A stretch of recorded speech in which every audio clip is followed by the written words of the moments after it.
Chinese tour operators surveyed the Mekong River tour route before launching their services from southern China to northern Thailand in the green season. A group of Chinese tour operators and guides arrived at the Golden Triangle port in Chang Saen District, Thailand's Chiang Rai province.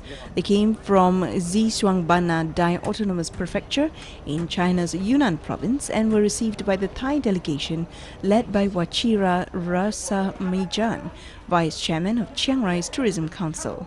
Pratya Yanho Samkul, a Thai guide who travelled with the Chinese visitors, said they were the first group of visitors who reached Thailand through the Mekong River, and they would promote tour services on the route between Thailand and southern China during the green season. Chinese tour operator Shang Li said his group boarded their boat in Jinghong city of Xishuangbanna, and the trip took about 11 hours in the Mekong River. They were impressed with beautiful natural surroundings and locals' lifestyle along the banks of the river. He also said that the trip was safe and convenient, and he believed the route would be popular among tourists. His group will survey tourist attractions in Chiang Rai for 2 days and do the same in Chiang Mai province for 2 more days before returning to China.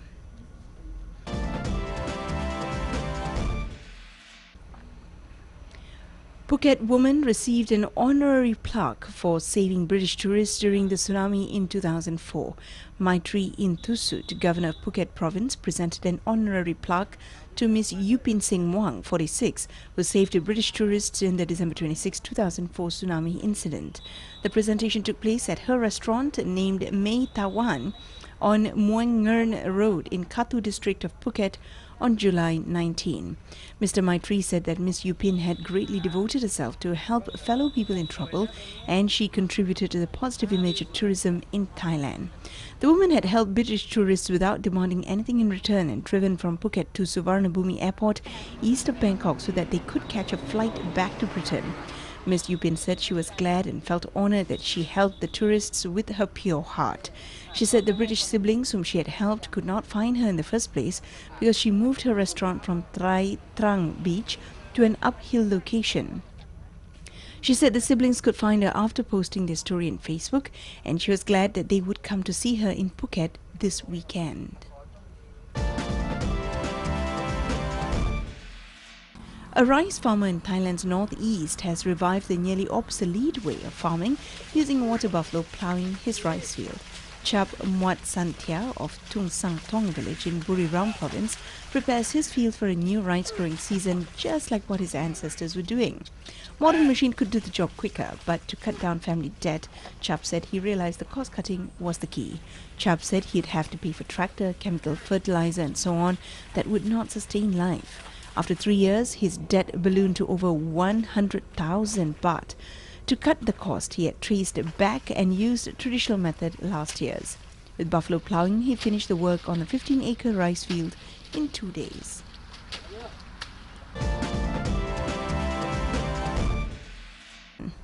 A 108-year-old great-grandmother in Thailand's northernmost Chiang Rai province shares the secrets of her long and healthy life. Born on January 1, 1906, Bai Wong Lanka has lived on the reigns of 5 kings. Although she had some hearing problems, Bai is able to converse with grandchildren, children and great-grandchildren. Bai maintains her less dependent life for years, helping herself with meals and daily life. Her granddaughter, Jinda Kreya Intai, said Bai has 3 children, 2 of them died, and the youngest son is now 75 years old. Bai has never felt ill, but she cannot walk after suffering a broken leg years ago.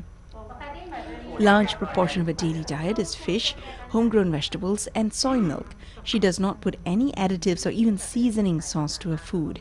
Her secret for dark and healthy hair is washing it with kaffir lime juice.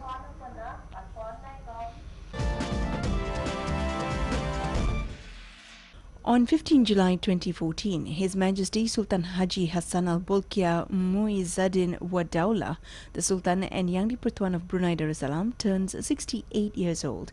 As in the previous year, His Majesty's 68th birthday takes place in the holy and blessed month of Ramadan. Celebratory events held under religious themes have been lined up for the occasion during a month full of rewards and blessing. In conjunction with his birthday anniversary, His Majesty joined the Rakyat and residents of Brunei Darussalam in performing the Mass Zohor prayer, as well as the reading of Surah Yasin, tahlil and thanksgiving prayer. Similar ceremonies were also held at the main mosques, suraus and religious halls throughout the country, with the main focus at the Jami Asir Hasinil Bolkiah in Kampung Kiarong. The Mass Sunat Hajat prayer was also held to seek blessings from Allah the Almighty for His Majesty's long life and lasting reign over Brunei Darussalam, as well as for the citizens and residents to continue to live in peace, stability and prosperity. The Thanksgiving prayer was then read by the State Mufti. Congregants also prayed for the safety of the people of Palestine. The religious events will conclude a 68-time Quran reading to be performed by members of Mukim and village consultative councils throughout the country. Such events are held as a mark of appreciation to Allah the Almighty and loyalty to the monarch, while at the same time bolstering solidarity and helping in the realization of a zikr nation. Due to the month of Ramadan, celebrations in conjunction with His Majesty's birthday will be held from the 1st to the 31st of August.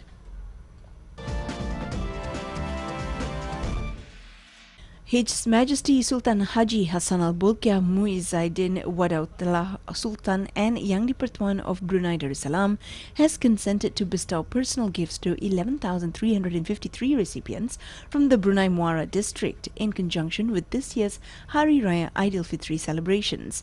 Officiating at the ceremony as personal representatives of His Majesty the Sultan and Yang di-Pertuan of Brunei Darussalam were His Royal Highness Prince Haji Al-Muhtadi Billah, the Crown Prince and Senior Minister at the Prime Minister's Office, Her Royal Highness Paduka Seri Pangeran Anak Isteri Pangeran Anak Sarah, His Royal Highness Prince Abdul Malik, and Her Royal Highness Princess Hajah Majidah Nurul Bolkiah.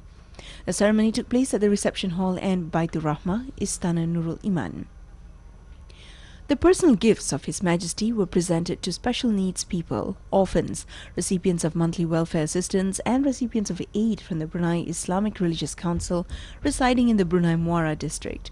This is the 5th ceremony to present personal gifts from His Majesty.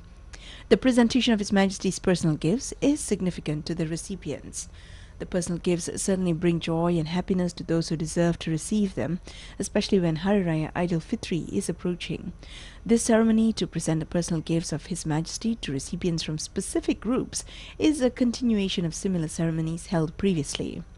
This is a clear manifestation of the leadership of His Majesty, who wishes to see that the well-being and welfare of his subjects, particularly those in need, are always given due attention towards easing their burden in making preparations for the upcoming festivity. His Majesty's sincere gesture in bestowing personal gifts to the specified groups in the country is to enable the less fortunate members of society to, together, observe Aidilfitri in an atmosphere of joy and happiness, and not of hardship or sadness. This generous endowment certainly brings added meaning and heartfelt joy to the recipients, especially with the Hari Raya Aidilfitri celebrations just days away. Citizens and residents of the country feel fortunate for having a monarch who always shows great concern for the welfare of the poor and destitute, the less fortunate, those with special needs, and the like. His Majesty's bestowal of the personal gifts that constitutes almsgiving is a very noble act, as it illustrates a religious deed and care towards maintaining relations and harmony among the Ummah, and almsgiving can help the less fortunate and those in need.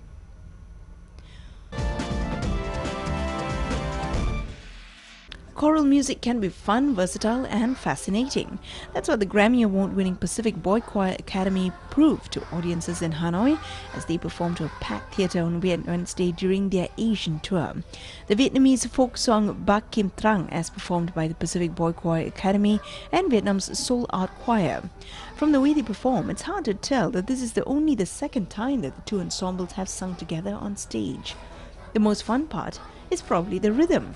It sounds really cool, and it's a lot different from the music in the United States. The Pacific Boy Choir Academy was founded in 1998 with 6 boys. Today it comprises over 170 boys and young men. The PBA has become known for its rich sound, musicianship, phrasing and talented soloists.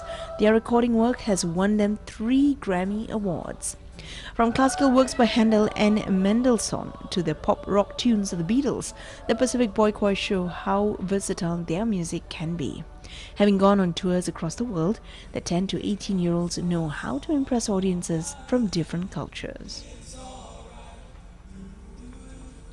I think they really enjoyed themselves. It was just fantastic. Everyone had smiles on their faces and the music was wonderful. To be able to hopefully inspire the younger singers to keep singing and to keep singing as in a choir and in a group, and also to just continue to enjoy music their whole life.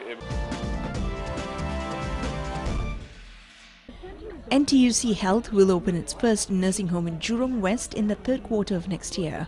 It will be able to communicate up to 290 residents and will include a senior care centre which will cater for up to 60 seniors. The NTUC Social Enterprise said it is committed to operating 5 additional nursing homes in the next 3 to 5 years. Construction at the Jurong West Street 93 site is already underway.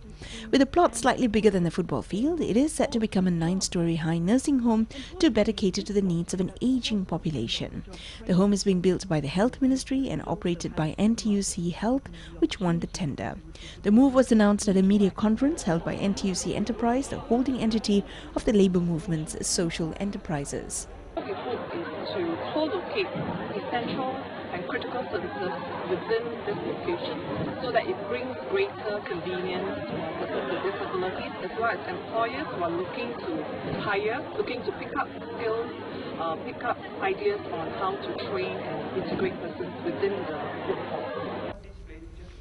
The new nursing home will not only focus on the medical needs of the patients being cared for, but also on their social needs, and it's hoped through social activities that patients will be able to recover faster. NTUC Enterprise says its intent is to move as many people back to the comfort of their homes as soon as possible. The assurance was also given that fees will be kept affordable while also ensuring sustainability. There will be structured programs and even training opportunities so that we could actually show to employers, potential employers, that being disabled, we are also well versed, and we could also have the necessary skills to gain the rightful employment. But some challenges are expected on the manpower and training front. NTUC Health says the new home will require about 100 staff. Apart from those trained in nursing, allied health professionals like physiotherapists and occupational therapists will also be needed.